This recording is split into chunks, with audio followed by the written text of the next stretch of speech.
climbing outdoors, and I'm like, oh man, it's cold and the rocks are sharp, and I could land on that tree root. That sucks. Whereas indoors, I'm like, I've got total freedom. I can fall off the boulder in any direction I like. It's warm and it's cozy, and there's millions of climbs for me to do. Whereas otherwise, I have to like pick up my boulder pad and hike between all the different boulders. Oh, how inconvenient. Indoor climbing, yeah, I really like it. I think it is kind of, I think climbing very much has this culture that like indoor climbing, no, that's like for practice. Outdoor climbing is proper climbing. That's what the proper climbing is. And I don't do much proper climbing. I just climb indoors the whole time. Occasionally I do get to go outdoors, and I really, really like it. It doesn't really feel like my comfort zone, but I enjoy being out of my comfort zone. So I like going on outdoor trips. But yeah, I would love to have an opportunity in my life where I'm living in a beautiful place, maybe not in London, where I've got regular access to outdoor climbing, and I can actually really get stuck in properly. Because despite having climbed for almost 2 decades now, I don't think I've ever had an outdoor trip of longer than a week, maybe 2 weeks. Wow. Well, I know, right? That's crazy. Well, no, I mean, it is what it is, but it's just, I said, wow, kind of thinking about the things that you've been able to accomplish on really short trips. I mean, that's so impressive to me. For me, the hardest things I've ever done on the rock, on boulders, these things take me weeks and weeks and weeks, like some of the hardest things I've done, 10, 11 climbing days over the course of a month of very consistently trying it, or multiple seasons or things like that. So I'm so impressed that you've shown up on some of these short trips to Switzerland and done such hard things. So man, that's really kind of you. The gym can get you to a really high level of rock climbing. I think that's the takeaway there. That's the benefit of all this indoor climbing. Yeah, when I was saying, one of the huge benefits of climbing indoors is the volume of climbing you can do in a comparatively short amount of time. Yeah, I'm trying to imagine what crag you could go to outdoors where you actually have the option of doing like 100 boulders over the course of 2 hours. It wouldn't be possible unless you do the same one over and over again, which is not that great for practice. Yeah. It's helpful, but it's really, really good to have that variety of movement and different hold types and different setters and all this sort of stuff. It means you can get a lot of practice in really, really quickly. Yeah. And then when I go on these fairly short trips, I'm very, very used to the pace of climbing a lot of volume on a daily basis, so I can do a lot of climbing on a fairly short trip. That being said, though, I would really love to find out what's possible for me if, like you've done in the past, I actually get to like stick with a project for a few sessions rather than just like a couple of visits. So yeah, hoping to find time for that in my life at some point. I'm still trying to find the balance between work and life and my own training and competing and all of these different things that I'm trying to keep on top of at once. Looking forward to a point in the future where I just get to chill out, focus on my own training, smash some hard stuff outdoors. That'd be nice, man. So yeah, I dream about it. I don't know exactly when I'm going to do it, but definitely something I'd really like to do. Yeah. Yeah, it's interesting. Newer listeners might not know this, but I live in a van full time for the last few years and have been traveling, and I mostly rock climb. I spend most of my time traveling around the States and chasing warm weather and climbing outside, but maybe I should combine more gym volume time.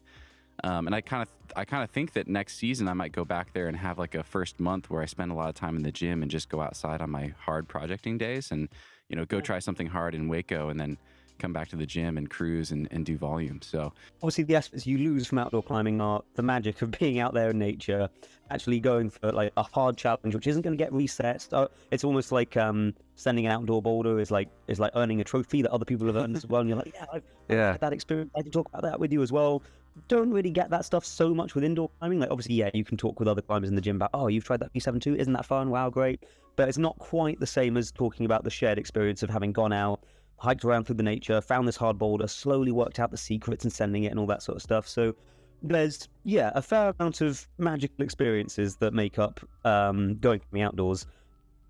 So you lose that climbing indoors, but at the benefit of getting a huge amount of convenience for your training. You get to still hang out and socialize with loads of people, share ideas on different boulders, probably at a faster rate and more frequently than you would if you were climbing outdoors. And then, like we say, the enormous benefit of being able to do hundreds of climbs. And I'm glad I've got you psyched on the idea as well that, having to pick up my boulder pad and walk to another boulder, I hate it. How horrible for me to do. It's not that big a deal. Overall, I think having been, a city boy who lives in London and isn't, I'm fine outdoors, but I'm not like, I wouldn't consider myself like a really experienced outdoor climber.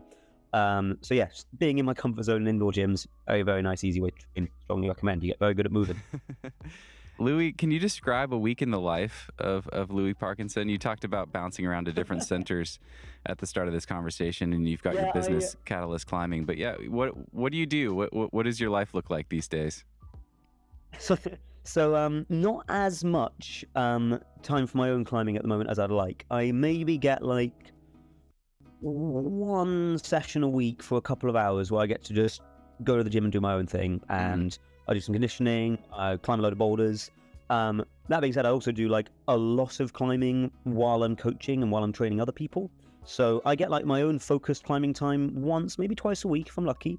Or I keep it as a free time just to like meet up with a friend and go climbing with them for a bit, just for like a social thing. I'm quite careful to not have all of my climbing just be work. I want some of it to just be for me, which is quite nice. Then I do some remote coaching as well. So I do some like online training plans. I meet with students over Zoom.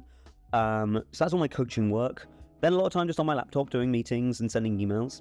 And then a little bit when I've got time of doing my own training or going to competitions occasionally. That used to be a much bigger thing for me. Now I'm kind of in this weird place with competitions where I'm still pretty good. I've still got like a shot at doing okay in certain competitions. But I'm definitely not like still at the level of like, I don't think I'm going to win the national championships or be sent off to like compete in the IFSC anytime soon. But I still kind of feel pressure and expectation to be able to perform at that level. So nowadays, yeah, I go to comps and I realized in one recently, I'd made finals, all very exciting. And then just we were chatting about it and I realized, oh man, not only am I the oldest, I'm the oldest by a decade in the Oh, wow. Yeah. 16-year-olds and 18-year-olds and all this sort of stuff. And then I'm trying to think, there was one other thing which eats up like a huge amount of time. Oh, YouTube stuff. Yeah, man. I was trying to remember, like, what else do I do? It takes up loads of time. Usually a couple of days a week of being on the YouTube grind. I've got a couple of people I work with at Catalyst who help me film a whole bunch of like fun videos that we put out on a weekly basis. I've also then got, there's a Catalyst online membership via YouTube, where if you sign up as a Catalyst member, it's not very expensive, folks. If you listen to this going, oh, wow, training plans, you can get training plans with Louis and Neil Gresham, who's another very experienced coach. And so every week I put out training plans for the online community. I record videos for that and do a live session on YouTube.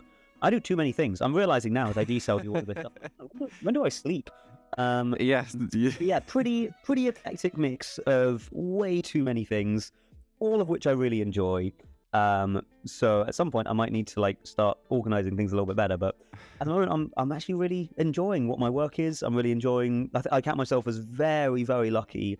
I'm sure you have this as well. Sometimes running your own business is stressful and has a lot of responsibilities, and there are times where you're like, man, why am I doing this? Like, this is so stressful and it's really hard work. And then I think about it going like, well, would I rather be in an office wearing a tie? No, I would not. Right. To climb every day and hang out with happy people, and it's a pretty sweet life.